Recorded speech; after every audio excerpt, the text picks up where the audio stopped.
Bon, je pense qu'on est à peu près au complet. Je pense qu'on peut commencer ce nouveau webinaire. Si je ne me trompe pas, nous en sommes au 6e webinaire des rendez-vous de la coopération éducative au Brésil. Merci à tous d'être ici. Aujourd'hui, c'est un webinaire dédié à la présentation de 2 formations à distance qui peuvent vous intéresser ou qui vous intéressent déjà si vous participez à ces formations.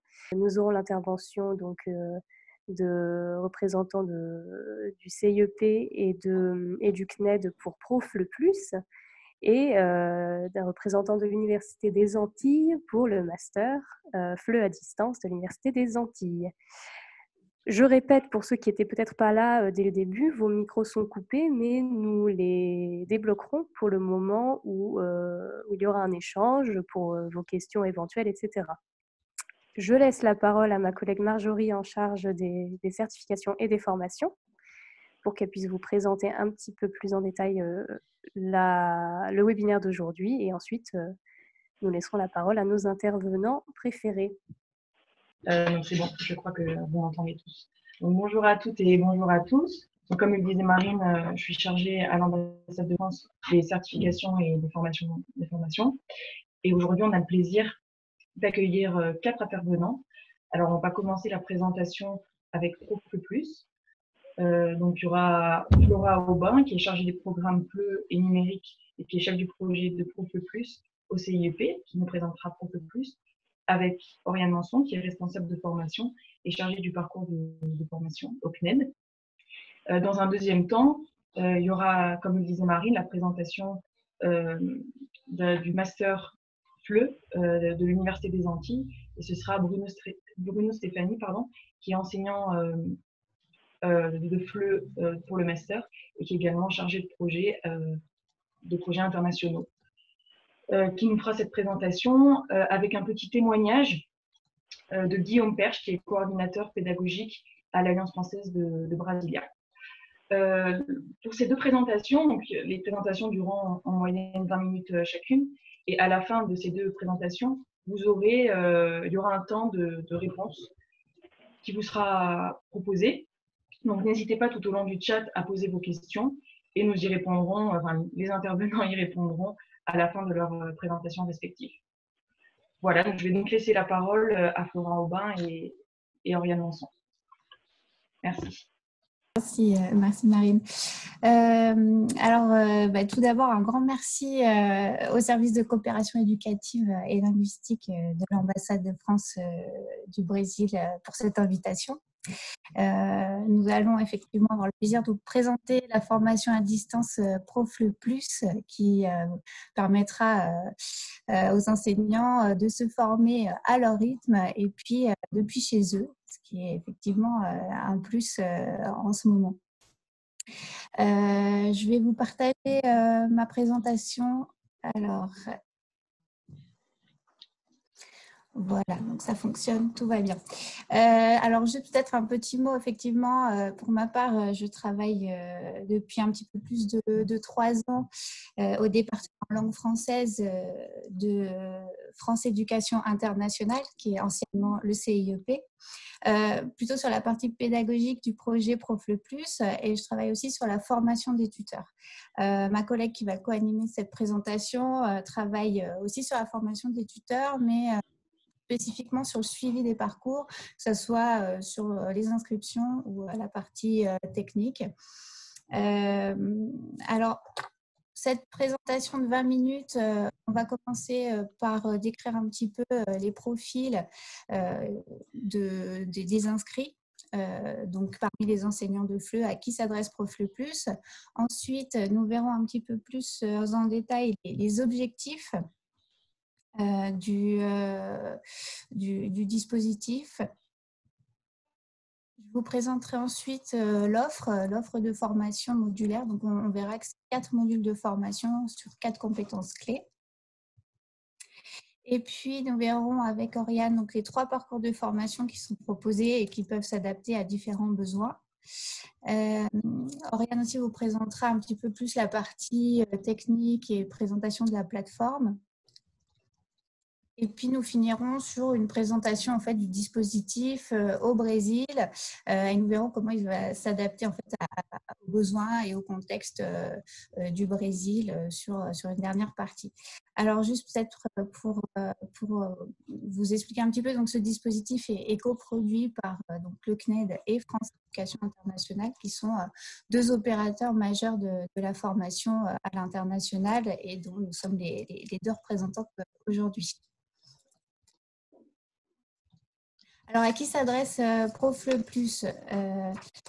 Alors, aux enseignants de français langue étrangère, des enseignants nouvellement en exercice, sans formation qualifiante dans le domaine du FLE.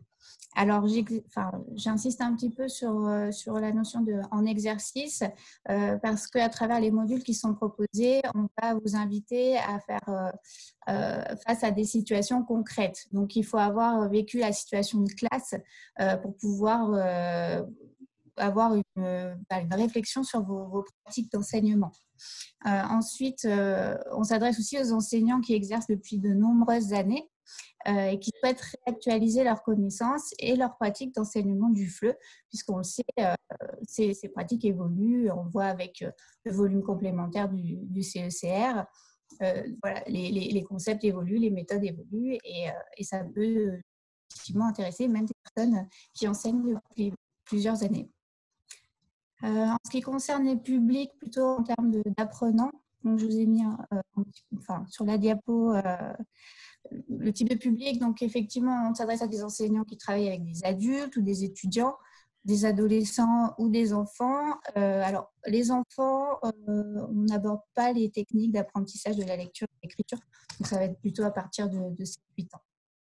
Au niveau des prérequis pour pouvoir s'inscrire à un module, donc, on conseille d'avoir un niveau minimum B2 pour pouvoir accéder au contenu, à la compréhension des contenus. Avoir une utilisation courante de l'informatique est préférable, effectivement, et puis d'Internet. Mais a priori, si vous êtes connecté aujourd'hui, c'est que tout va bien. Alors, à travers les 4 modules qui sont proposés et que je vais vous détailler juste après, l'objectif à travers ces 160 heures de formation, c'est vraiment de développer vos compétences d'enseignant, faciliter la mise en application des principes pédagogiques décrits dans le cadre européen commun de référence pour les langues. Je vais vous expliquer un petit peu. Mais aussi améliorer la qualité de l'enseignement-apprentissage du français en vous offrant en fait des outils et puis un cadre de réflexion pour choisir dans votre classe les démarches les plus efficaces pour favoriser l'apprentissage. Et puis enfin, bien évidemment, renforcer la motivation des enseignants parce que s'inscrire à un module de formation, vous êtes une communauté de pratique, vous allez pouvoir échanger avec d'autres personnes, d'autres enseignants qui ont un vécu de classe aussi. Et ces échanges, c'est aussi se motiver dans ces pratiques professionnelles et puis à plus long terme aussi motiver ces apprenants. Alors, comme je vous le disais, on propose 4 modules de formation qui sont axés sur 4 compétences clés. Ces compétences clés sont des tâches que vous serez amenés à réaliser en tant qu'enseignant. Alors, les 4 modules peuvent être suivis indépendamment les uns des autres, c'est-à-dire qu'en fonction de vos priorités, de votre temps aussi, vous pouvez faire les 4, mais vous pouvez aussi choisir de ne faire qu'un seul module. Alors, concrètement, vous avez le module qui s'intitule « Construire une unité didactique » qui va vous permettre de préparer votre cours et on va vous amener à réaliser une fiche pédagogique. Donc, vous serez en mesure de définir les besoins des apprenants et structurer une unité didactique. Donc là, on revoit dans les séquences les étapes de cette unité didactique, donc faire accéder au sens, faire repérer et conceptualiser, faire systématiser et faire produire. Donc là, on va vous donner vraiment des techniques, des outils pour pouvoir avoir des fiches pédagogiques structurées et pouvoir sélectionner des documents déclencheurs adaptés à votre public. Le module piloter une séquence pédagogique, on va s'intéresser plutôt à tout ce qui est technique d'animation de classe. de dynamique de groupe, là, on va vous amener plutôt à travailler sur la création d'activités motivantes. On va vous donner des outils, des exemples concrets d'activités à travers lesquelles vous allez apprendre à centrer l'apprentissage sur l'apprenant, introduire aussi l'interculturel, optimiser la communication et puis, voilà, comme je vous disais, développer la dynamique de groupe et mettre en œuvre des moyens pour motiver. Alors, vous avez aussi le module « Évaluer les apprentissages » qui, là, va être plutôt axé sur l'évaluation dans toutes ses formes et comment on va pouvoir le développer à différentes étapes du cours de français langue étrangère. Comme vous voyez, tous nos modules sont divisés en 6 séquences et parmi ces séquences, ici, vous allez apprendre à définir les contenus de l'évaluation, comment l'objectiver, quels outils sont à votre disposition pour pouvoir être objectif dans votre évaluation, comment adopter une démarche formative, comment prendre une décision, comment orienter et comment vérifier les acquis.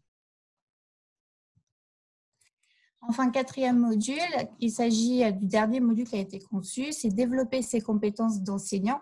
Alors, c'est plutôt une tâche que vous allez avoir à réaliser tout au long de votre carrière.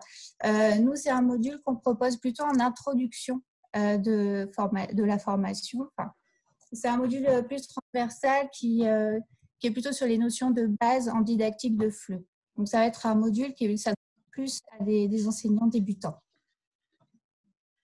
Donc, voilà, vous pouvez retrouver le sommaire de ces modules sur le site de France Éducation Internationale, bien sûr. Hein. Donc, je ne vous relis pas toutes les séquences. Alors, je laisse la parole à ma collègue Oriane Manceau qui va vous présenter un petit peu plus en détail les 3 parcours. Alors, bonjour à tous. Les 4 modules ProflePlus sont accessibles à travers 3 parcours de formation. Un premier parcours pour tester la formation, le parcours découverte, qui est un parcours gratuit, qui vous propose 6 heures de formation pendant 1 mois. C'est un parcours réalisé en autonomie et vous pouvez vous réinscrire autant de fois que vous voulez et recommencer les séquences découvertes autant de fois que vous le souhaitez. Ensuite, nous avons le parcours tutoré pour vous former en fait aux différents modules ProflePlus. Donc ici, nous vous proposons 40 heures de formation à réaliser pendant 4 mois. Vous serez accompagné par un tuteur et à la fin de votre parcours tutoré, nous vous enverrons une attestation de suivi. Oups,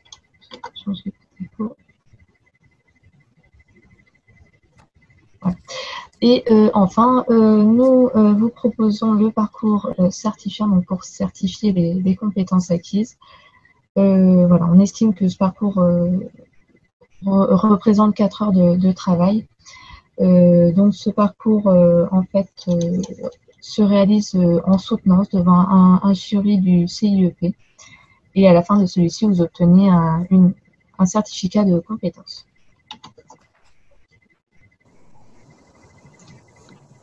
Est-ce que ça passe? Ouais. Donc comme je le disais sur le parcours découverte, voilà. Le parcours découverte donc, dure 1 mois. Vous avez 6 heures de formation. C'est un peu ralenti. Je suis désolée. Donc, le parcours découverte dure 1 mois. On a 6 heures de formation gratuite, 6 extraits de séquences. Il n'y a pas de tutorat, mais vous avez un support technique. Et bien sûr, vous pouvez vous inscrire depuis le site cned.fr. Pour le parcours tutoré, vous pouvez réaliser donc 40 heures de formation, 30 heures d'activité en autonomie et 10 heures d'activité tutorée. On vous propose plus de 100 exercices autocorrectifs, 6 activités de mise en application qui sont introduites par 6 animations pédagogiques et qui sont conclues par des synthèses. Voilà. Pour chacune des activités, chacune des activités validées, vous obtiendrez un badge de réussite. Donc au total, vous pouvez obtenir jusqu'à 6 badges, plus un badge bonus pour la participation sur nos forums. Tout au long de la formation, vous serez accompagné par des tuteurs habilités Profle+. Et à la fin de votre parcours, vous obtiendrez une attestation de suivi qui rappellera le nombre de badges obtenus. Enfin, nous avons le parcours certifiant. Donc, pour le parcours certifiant, vous devez réaliser une production finale personnalisée et présenter cette production en soutenance à distance, donc en classe virtuelle, avec un examinateur Profle+. Et vous obtiendrez un certificat de compétence.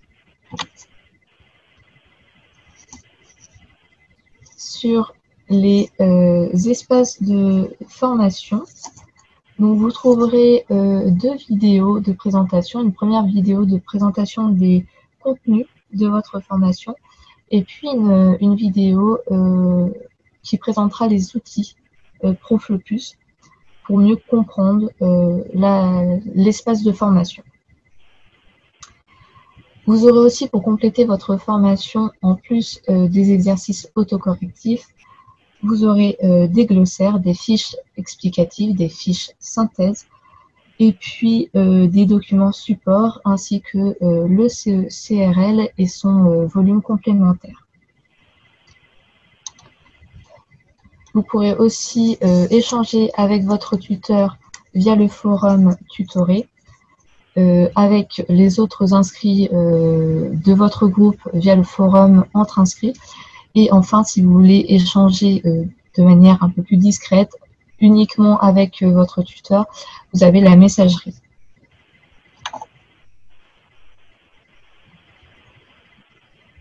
Vous pouvez aussi réaliser les séquences tutorées et les séquences découvertes hors ligne grâce au PDF interactif que vous retrouvez bien sûr sur l'espace de formation en téléchargement. Et pour vous aider à vous auto-évaluer, à évaluer votre progression autonome sur la formation, nous avons mis en place une barre de progression.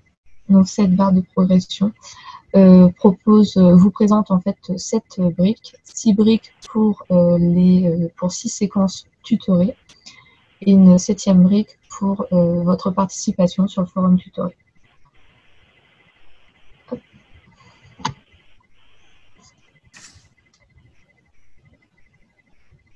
Ouais, et voici donc quelques chiffres par rapport au dispositif Profle+. Donc depuis 2007, Profle+ est implanté dans plus de 100 pays à travers le monde et nous avons comptabilisé plus de 11 000 inscriptions. Et sur le continent américain, ouais, on peut voir que le plus grand nombre d'inscriptions sont réalisées au Mexique et au Brésil. Ouais.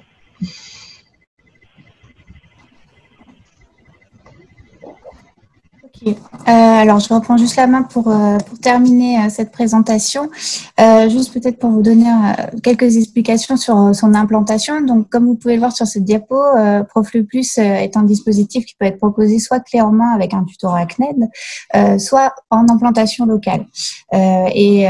Si nous avons plus de 100 pays qui ont utilisé Profle+ actuellement, c'est aussi grâce à cette possibilité d'adapter le dispositif au contexte local. Donc au Brésil et comme dans beaucoup de pays dans le monde, vous aurez la chance de bénéficier justement de cette implantation locale avec une équipe de tuteurs locaux habilités par France Éducation Internationale qui vont vous accompagner tout au long de votre parcours tutoré.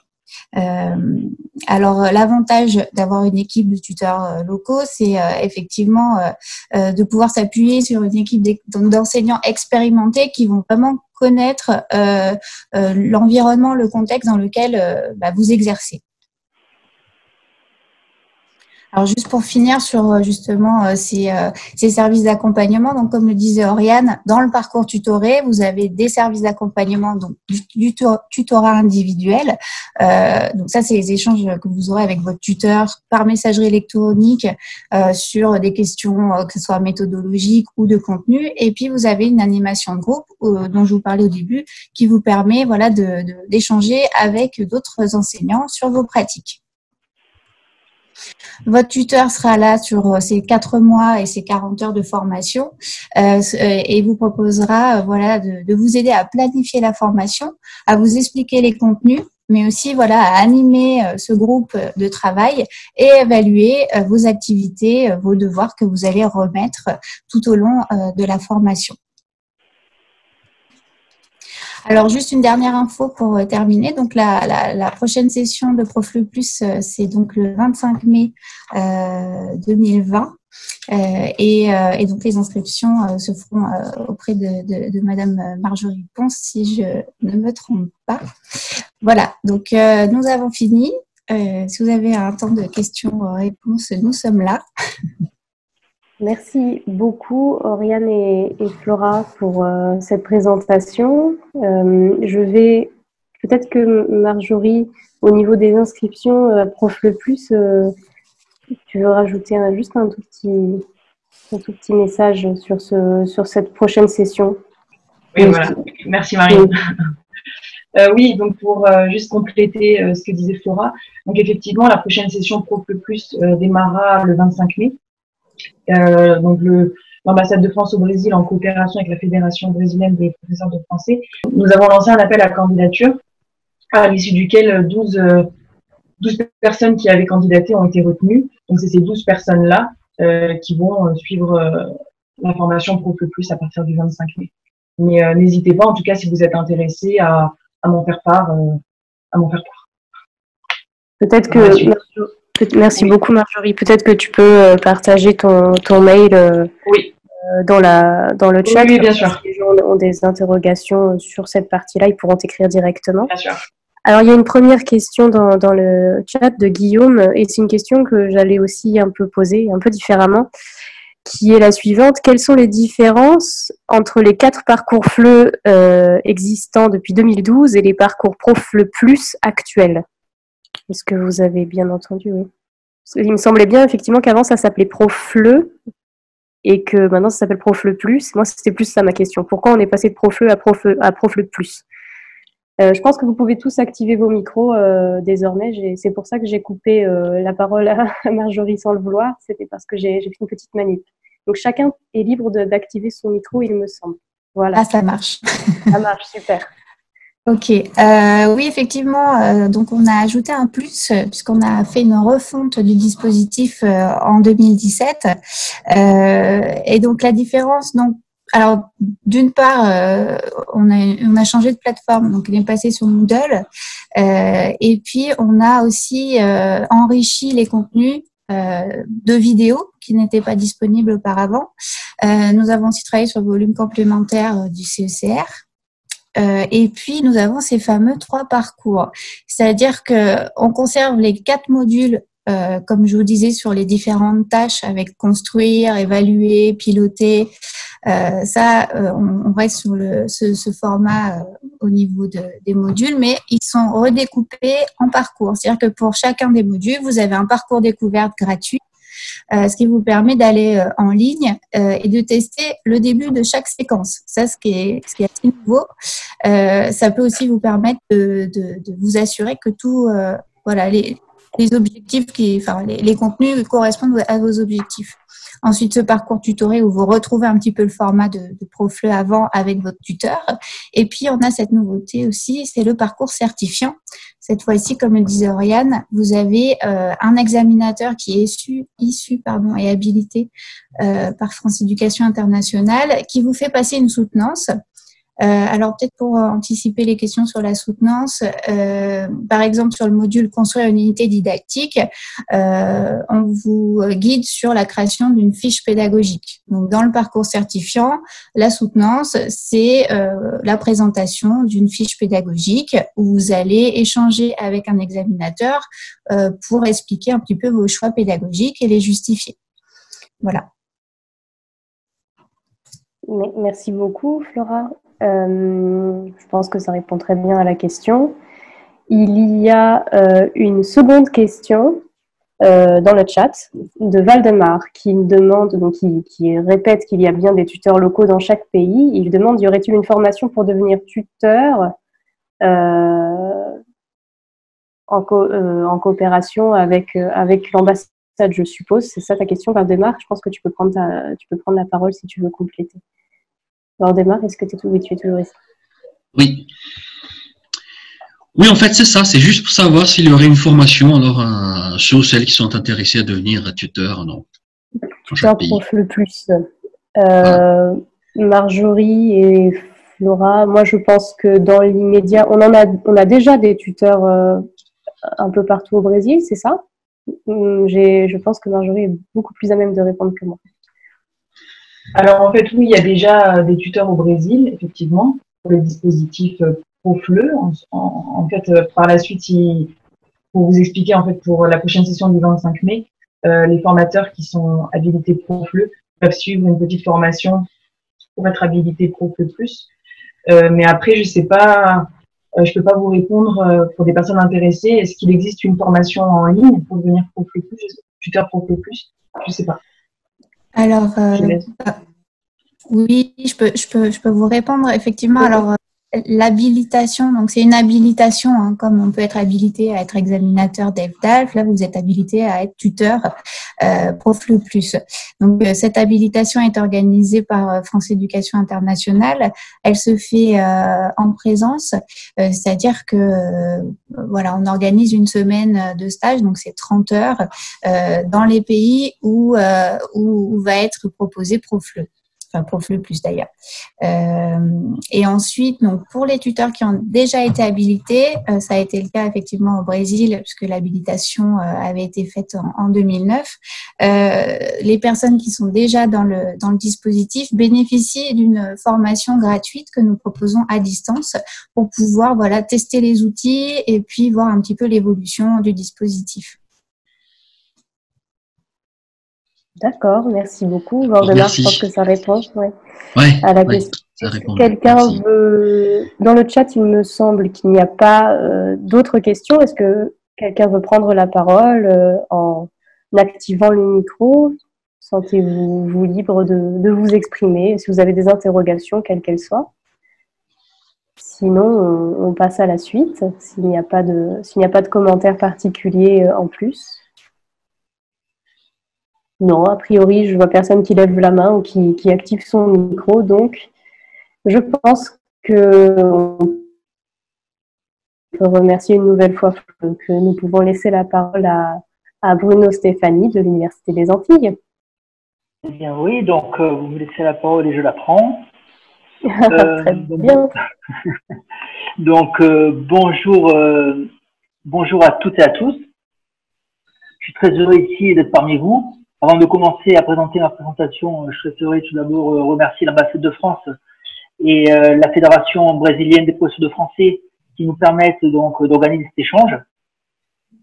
Et puis aussi une pensée, de vous dire combien je suis heureux que l'Alliance française de Brasilia participe aussi à cet échange à travers Guillaume Perche, le coordinateur pédagogique de l'Alliance française, qui dispose d'une double personnalité, puisque tout à la fois il est coordinateur pédagogique, mais aussi il est étudiant au sein de notre Master FLE, et pas n'importe quel étudiant, parce que c'est un brillant étudiant, et donc il nous pourra nous faire part de son expérience et lors des échanges, et je vous laisserai la parole à la fin de ma brève présentation. Alors, je vais essayer de présenter. Alors, je ne vois pas mes documents à partager. Je sais pas pourquoi. Donc, l'ICFE. Donc, j'enseigne à l'Université des Antilles. Les Universités des Antilles se partagent en deux pôles, hein, un pôle en Guadeloupe, un pôle à Martinique. Donc, nous sommes localisés donc à Martinique. Et au sein de l'Université des Antilles, nous sommes donc le département de l'ICFI. L'ICFI qui veut dire Institut caribéen d'études francophones et interculturelles, au sein de laquelle nous sommes une équipe de 5 enseignants qui nous occupons et enseignons en ce master français à l'étranger. Alors, il faut savoir que pour s'inscrire à ce master FLE, il faut disposer d'une licence, ou au Brésil, par exemple, la licenciatura, et disposer, quand on est à l'étranger, du niveau B2 en français. Alors maintenant, je vais vous présenter comment est composé notre master FLE. Alors, un master se passe en 2 années, et chaque année est composée de 2 semestres. Donc ici, sur le premier semestre, vous voyez donc la présentation des cours. Nous avons donc à chaque fois 8 cours obligatoires. Second semestre, donc c'est la même chose. Il y a encore 8 cours obligatoires. En deuxième année, un nouveau semestre de 8 cours obligatoires. Et le 4e semestre est en blanc, c'est réservé à l'écriture du mémoire et à la soutenance. Alors, on peut dire que ce master se décompose en 2 pôles. Il y a un pôle de didactique lié au français à l'étrangère. On peut le retrouver à travers des cours tels Histoire de l'enseignement des langues, phonétique, phonologie, principes et méthodes de phonétique corrective, organiser un cours de FLE, didactique de l'oral et de l'écrit, les théories linguistiques, ou bien encore jeune public et enseignement apprentissage du FLE. Et un deuxième pôle davantage hétéroclite, où on peut trouver de l'anthropologie générale, comme par exemple le cours de créolisation culturelle, une anthropologie focalisée davantage sur l'enseignement des langues avec anthropologie culturelle et enseignement des langues étrangères, mais aussi du management, à travers le cours organiser et gérer une structure dédiée à la diffusion de la langue et culture française, ou bien encore de la géopolitique, avec le cours de géopolitique de la francophonie, puisque nous considérons qu'enseigner le français à l'étranger, c'est certes enseigner le français aux étrangers, mais c'est aussi être en capacité de prendre la tâche de poste de gouvernance, comme par exemple une coordination pédagogique dans un centre culturel, ou bien être directeur d'un centre culturel. Alors, comment se présentent nos cours? Alors, je vais prendre un exemple avec Histoire de l'enseignement des langues. Donc, le cours est détaillé. Donc, vous avez accès, donc chacun des étudiants a accès à ce cours, avec tout d'abord le détaillement général, les objectifs généraux, les prérequis, et puis tout au long de votre cours, vous avez donc accès au contenu qui se décompose avec des cours davantage académiques, mais aussi des interactions avec vos professeurs qui peuvent se faire à travers, par exemple, un forum. Donc ici, par exemple, études des trois objectifs fondamentaux. Les étudiants donc interagissent avec l'enseignant ou interagissent entre eux, et l'enseignant, à travers notre charte, a 48 heures pour répondre. Mais en réalité, nous sommes plus proches des 48 minutes, voire des 48 secondes quand nous répondons, que des 48 heures. Donc, autant vous dire que nous sommes vraiment très réactifs. Il y a aussi des quiz. Enfin, vous avez la possibilité d'interagir avec nous à travers soit le courriel, qui est donc propre à notre plateforme, soit une boîte, alors je ne sais pas si on la voit là, une boîte, une boîte aussi d'échange.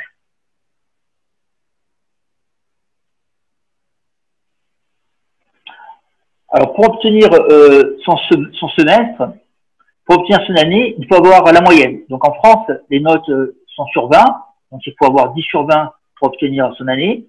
Et les semestres se compensent. Si par exemple, on a 8 sur 20 au premier semestre et qu'on en a 12 sur 20 au deuxième, eh bien, on obtient son année. En deuxième année en Master 2, pour pouvoir soutenir, il faut absolument avoir obtenu son troisième semestre. Donc, on peut écrire le mémoire et pour soutenir, il faut obtenir au moins la moyenne, donc au troisième semestre. Alors, les notes entre elles se compensent. Il faut savoir que les langues sont obligatoires et vous devez choisir entre l'anglais et l'espagnol. Pour l'instant, nous ne proposons pas d'autres langues et le niveau requis pour obtenir cette unité d'enseignement est généralement à peu près le B2. Donc, je conseille aux hispanophones et aux anglophones de choisir plutôt l'anglais et l'espagnol. Et pour les lusophones, généralement, ça ne présente pas tout de problème, vous pouvez choisir l'espagnol. Au terme de prix, alors le prix l'année passée était de 334 €. Cette année, il doit être guère plus élevé et être aux alentours de 350 €. Si vous souhaitez avoir des informations supplémentaires, donc je vous invite à aller sur notre site que je vous ai présenté à travers le moteur de recherche de Google. Vous notez Masterfleu ICFI et vous aurez donc accès à ce site. Et vous pourrez aussi interagir avec nous et nous poser toutes les questions que vous citez à travers une boîte prévue à cet effet. Et voilà, alors maintenant ce que je peux vous proposer, c'est peut-être d'interagir, mais avant d'aller plus loin, je vais laisser la parole à Guillaume Perche, qui peut-être va pouvoir apporter son témoignage, et nous allons après rebondir vraisemblablement sur l'ensemble des questions. Ou alors je reprendrai la parole pour apporter quelques compléments. C'est bon. Bonjour à toutes, bonjour à tous. Bonjour Bruno. Bonjour Marie et Marjorie. Merci de m'avoir invité pour apporter mon témoignage donc, et compléter en tant qu'étudiant, ce que Bruno vient d'expliquer. Donc, j'ai décidé de m'inscrire à ce programme de Masterfleu pour plusieurs raisons. Comme Bruno l'a dit, je travaille à l'Alliance française de Brasilia depuis maintenant plus de 10 ans, en tant qu'enseignant, puis en tant que coordinateur. Mais ma formation initiale, universitaire, est autre que le FLE. Donc, j'ai étudié effectivement dans le domaine des lettres hispaniques. J'ai fait un master dans d'autres domaines.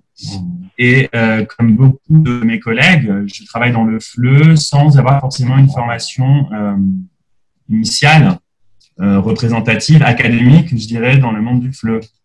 Donc, pour les gens qui pensent faire carrière et continuer dans cette voie, comme moi, j'ai pensé que c'était une solution et surtout aussi une nécessité, puisque dans toutes les offres de postes dans le monde du FLE, dans le réseau des instituts des alliances françaises, on demande très généralement un master 1 ou 2 de FLE. Donc, je me suis dit, voilà, j'ai une expérience intéressante, mais si un jour je souhaite travailler dans une autre institution, on pourrait peut-être me barrer la route à cause d'un master que je n'ai pas. Donc, c'est vrai que j'ai vu dans ce programme de master à distance une option pour continuer à travailler et faire ce master de manière très pratique. La plateforme, comme Bruno l'a expliqué, est relativement pratique. Donc, on a vraiment l'option d'interagir avec les professeurs de manière directe pour chaque matière. Et leur réactivité est vraiment importante pour pouvoir bien comprendre et intégrer les contenus de tous les cours.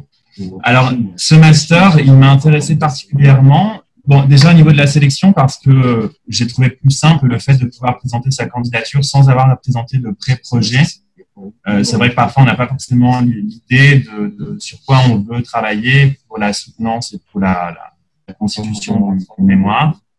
Et le pré-projet n'est pas un des critères de candidature pour le master. Donc c'est vrai que ça facilite pas mal. Et après, le programme en lui-même, avec les matières proposées, très intéressant, puisque c'est un master de didactique du FLE, mais de management du FLE. Donc, pour les personnes qui travaillent dans l'enseignement ou dans l'encadrement d'équipes pédagogiques, ou qui veulent se spécialiser et peut-être après, effectivement, travailler en tant que dans un poste de coordination de direction, je pense que l'intitulé du master peut être très utile au niveau des futures sélections, etc. Et puis, effectivement, les matières sont très interdisciplinaires. Donc, on a les matières vraiment de didactique pure, mais on a aussi, comme Bruno l'a dit, des matières un petit peu plus spécifiques. Donc, la matière de management, la matière de français comme langue d'intégration, ou des matières anthropologiques comme la créolisation culturelle et la diversité culturelle et le développement durable sont des matières qui ne font pas toujours partie des programmes de Master FLE et permettent vraiment de se spécialiser un petit peu et de faire valoir aussi nos connaissances dans d'autres domaines. Donc voilà, après c'est aussi la constitution d'un véritable réseau. Enfin, on travaille avec des étudiants, on étudie avec des étudiants, des collègues étudiants du monde entier. Donc, on a constitué bien sûr un groupe WhatsApp pour pouvoir dialoguer, échanger des informations et diversifier un peu nos pratiques. C'est vrai qu'on a des collègues qui travaillent dans des écoles, des lycées français, des lycées étrangers en tant que prof de français langue seconde, ou alors des collègues d'alliances et d'instituts du monde entier. Donc, l'échange d'expériences est important, aussi parce qu'on a des collègues qui sont très jeunes, donc qui sont en train de suivre ce master et qui viennent juste de sortir de licence. Donc, on a aussi beaucoup à leur apprendre. Nous, en tant que professionnels, qui travaillons déjà depuis plusieurs années dans le monde du FLE. Et voilà, je pense que c'est une richesse de pouvoir échanger avec une diversité aussi grande de collègues. Puis voilà, l'aspect non négligeable aussi, c'est que l'on peut soutenir son mémoire de master en Martinique, si on le souhaite. La soutenance se fait en ligne, mais si on veut couronner son succès en beauté de manière originale, Bruno nous a dit qu'on peut effectivement choisir de se déplacer en Martinique pour la soutenance. Voilà, donc c'est juste. Même le rhum. J'offre le rhum martiniquais aussi. Alors, je m'occupe de tout. Exactement. Non, mais en plus, bon, merci pour ce témoignage, hein, vraiment. Très élogieux et je te remercie. Je souhaite insister sur le fait que c'est un master entièrement à distance, c'est-à-dire que quel que soit l'endroit dans lequel on est dans le monde, on y a accès et on peut soutenir donc sans se dépasser. Bien évidemment, si vous venez à Martinique, nous on sera ravis de vous accueillir dans les meilleures conditions possibles. Mais en tout cas, nous avons des étudiants, nous, qui appartiennent au monde entier. Hein, donc, nous sommes submergés en fait de demandes. Cette année, nous sommes à peu près à 400 inscriptions. Il y a des étudiants qui viennent du Japon, d'Afrique. Bien évidemment, l'ensemble de nos étudiants viennent plutôt d'Amérique latine et des Caraïbes. Mais voilà, donc il est ouvert à tout le monde, accessible à n'importe quelle heure. Donc ça correspond réellement à un vrai besoin et surtout à un besoin de gens qui professionnellement sont occupés par ailleurs, puisqu'on peut à son rythme effectivement suivre le cours et répondre aux attentes. Voilà, sachant qu'une question va sûrement venir, mais je vais y répondre en anticipant. Souvent on me pose la question, mais combien de temps faut-il passer par cours? Alors en réalité, le temps que l'on passe par cours dépend de chacun. En moyenne, on peut estimer qu'il faut passer entre 15 heures et 40 heures de travail par cours. Alors si vous souhaitez vraiment approfondir la discipline, en fonction de vos stratégies, en fonction de la demande de l'évaluation, puisque les évaluations se répartissent soit en composition, soit en rapport, soit en analyse de texte, soit en présentation de leçons, en fonction donc de la thématique, on peut passer plus ou moins de temps. Mais il faut compter minimum 15 heures à une quarantaine d'heures. Voilà. Merci beaucoup pour ce témoignage et puis pour l'anticipation des questions, Bruno. Il y avait une question à laquelle on a un peu répondu dans le chat, mais on va confirmer pour être sûr sur le montant du master. Est-ce qu'on peut le... Oui, je vous confirme que l'année passée, c'était 334 € et cette année, à quelques euros près, ça devrait être à peu près la même chose. Donc, ça ne sera pas plus que 350 € pour l'année. Pour l'année, oui, d'accord, par an. Et donc, vous parlez... Moi, j'avais une... Non, je pense qu'il y avait une petite question avant que je passe à ma propre question concernant l'option anglais, l'unité anglais ou espagnol. Quelqu'un demande à Maï, est-ce que on peut choisir en tant que Brésilien l'anglais ou l'espagnol, ou est-ce qu'on doit choisir l'espagnol? Moi, je pense que la réponse est qu'ils peuvent choisir ce qu'ils veulent, mais exactement. Alors, en fait, c'est un choix stratégique, hein, donc c'est très bien pour l'anglais ou l'espagnol. L'important, c'est d'obtenir votre UE, pardon, sachant que la note d'anglais ou d'espagnol n'a pas un coefficient très important. Voilà, merci beaucoup. Et puis aussi, un nouvel élément que j'ai oublié de vous apporter, c'est qu'en fait, les disciplines fonctionnent par paire. Donc, vous verrez UE01 et 2UE01 fonctionnent ensemble. Et donc, ces deux notes, on fait une moyenne de ces deux notes. C'est la même chose pour le UE02, l'UP1, etc. Voilà. Et après, avec chaque moyenne, on fait une nouvelle moyenne. Et chacun des cours détient un coefficient, sachant que sur l'anglais et l'espagnol, le coefficient est moindre. Les UEC ont des coefficients moindres par rapport aux autres UE. Parfait. Merci beaucoup. D'autres questions sur le chat. Est-ce que cette formation privilégie des contenus sur les Antilles françaises? Bonne question.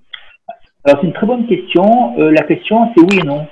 Alors, oui, puisque nous avons un cours d'anthropologie sur la création culturelle, qui est vraiment intéressante pour les Brésiliens, puisqu'elle est en totale résonance avec l'histoire brésilienne. Là, on traite de société d'habitation. Bon, le Brésil a une société de plantation, par exemple.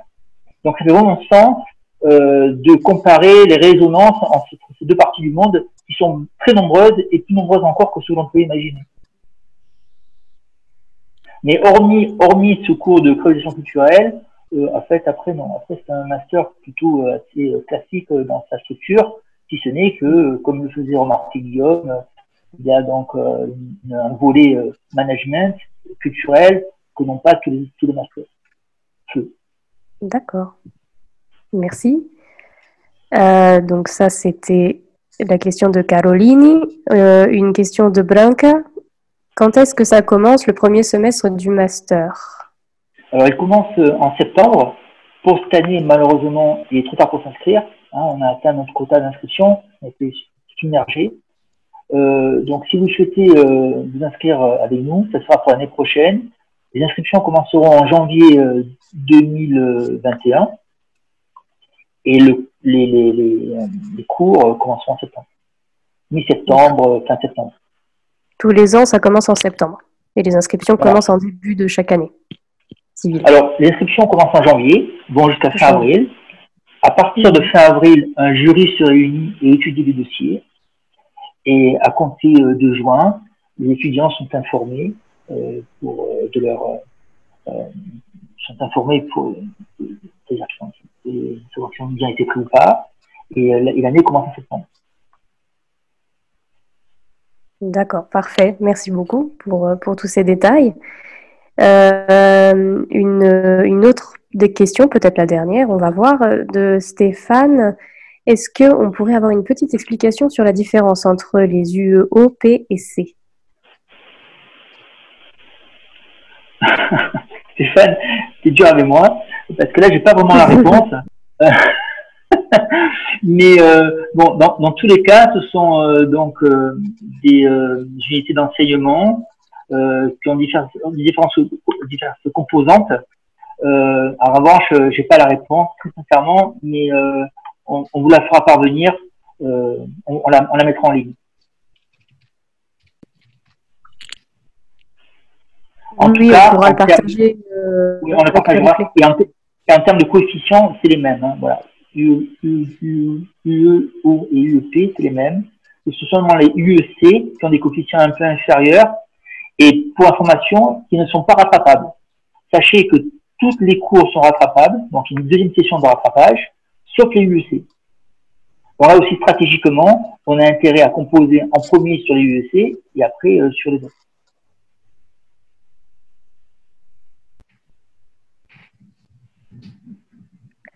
Merci. Guillaume qui demande, peut-on choisir une langue pour le M1 puis une autre pour le M2?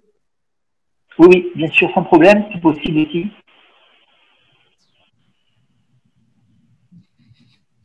Alors parfois, on a aussi des enseignants, des étudiants qui ont un niveau déjà avéré d'anglais.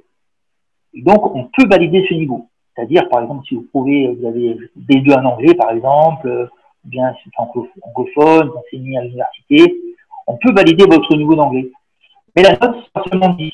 Donc, on n'a pas intérêt à faire ça, puisque généralement, les étudiants visent quand même une mention, donc déjà, on se pénalise si on valide en fait une unité d'enseignement sans la passer réellement, surtout si on a des qualités pour revenir en note. D'accord. Parfait. Stéphane, de nouveau. Pour un semestre... J'ai peur à l'avance. C'est pour ça que je préviens. Hein. Est-ce que pour un semestre, toutes les UE sont ouvertes en début de semestre ou est-ce qu'il y a une chronologie? J'imagine qu'ils si les UE se débloquent petit à petit. Non, elles sont toutes ouvertes en début de semestre. Par contre, nous conseillons une chronologie. Après, chaque étudiant fait comme il souhaite. Mais par exemple, si on prend le premier semestre du M1, on conseille de commencer par histoire de l'enseignement des langues, puis après enchaîner avec organiser un cours de FLE, puis phonétique. Il y a une logique chronologique par rapport à ces propositions. Mais après, rien n'empêche aussi d'en privilégier d'autres. Voilà. L'important, c'est que les devoirs soient rendus à la date demandée. Et la demandée, c'est la même pour tous les devoirs. C'est à la fin du semestre. Hein, donc, pour le premier semestre 2020, ça sera décembre.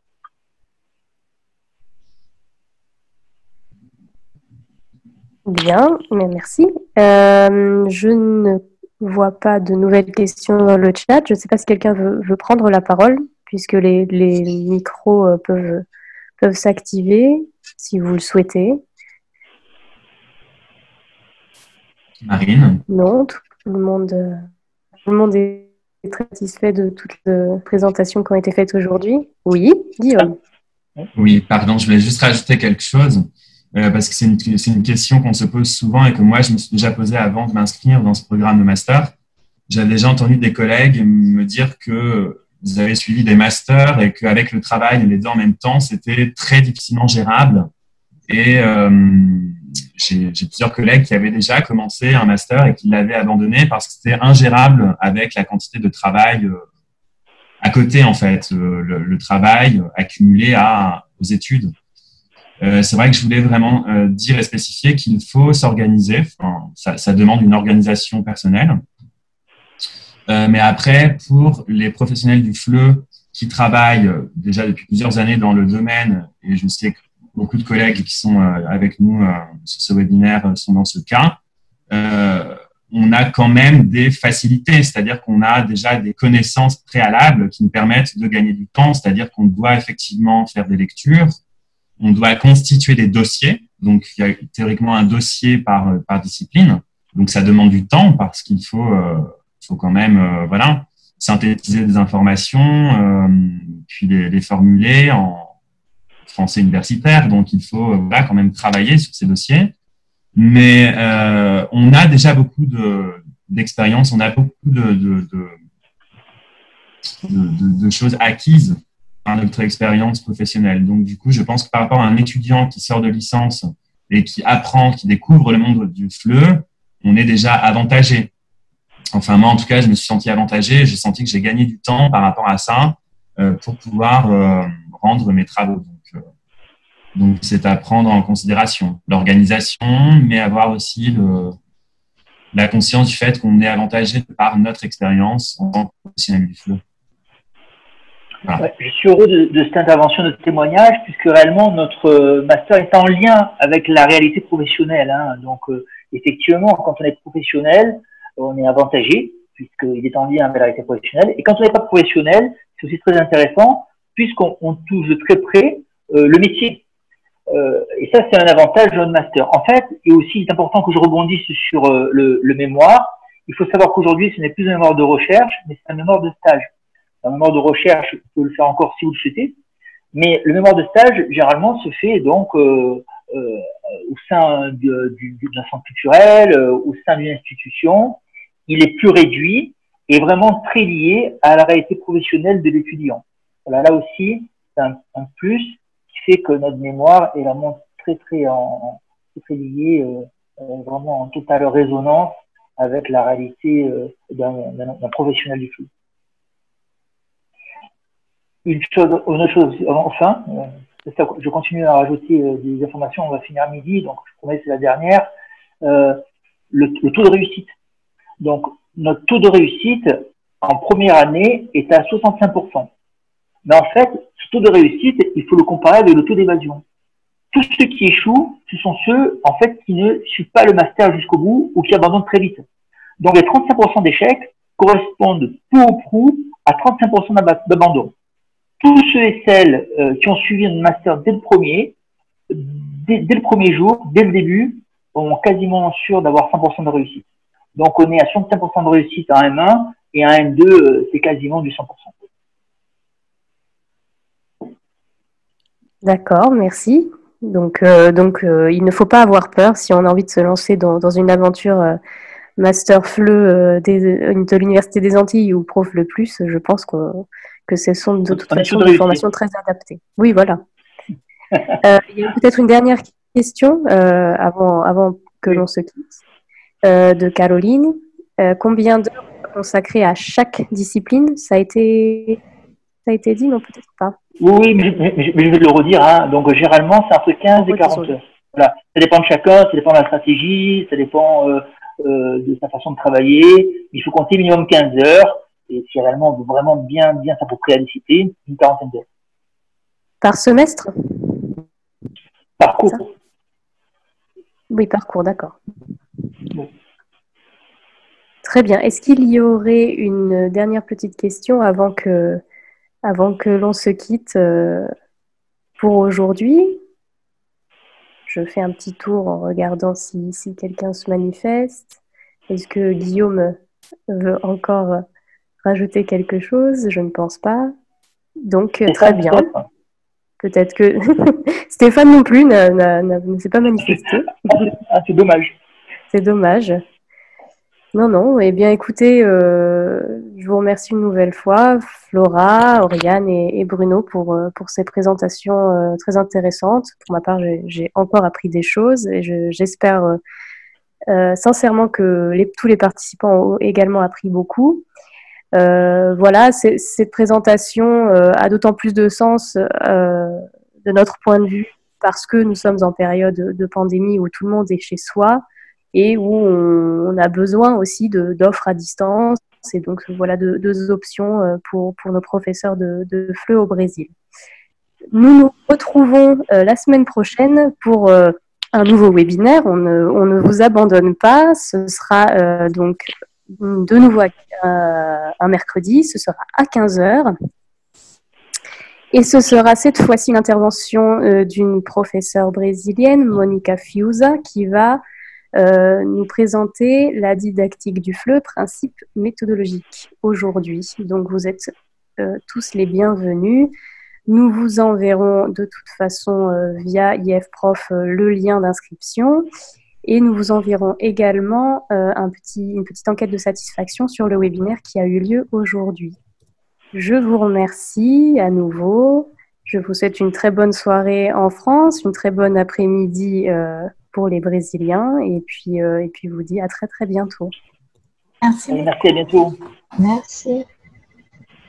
Merci Oriane, au revoir. merci Bruno, Merci, merci au revoir. Merci Marjorie Merci, au et revoir. merci Guillaume. À bientôt.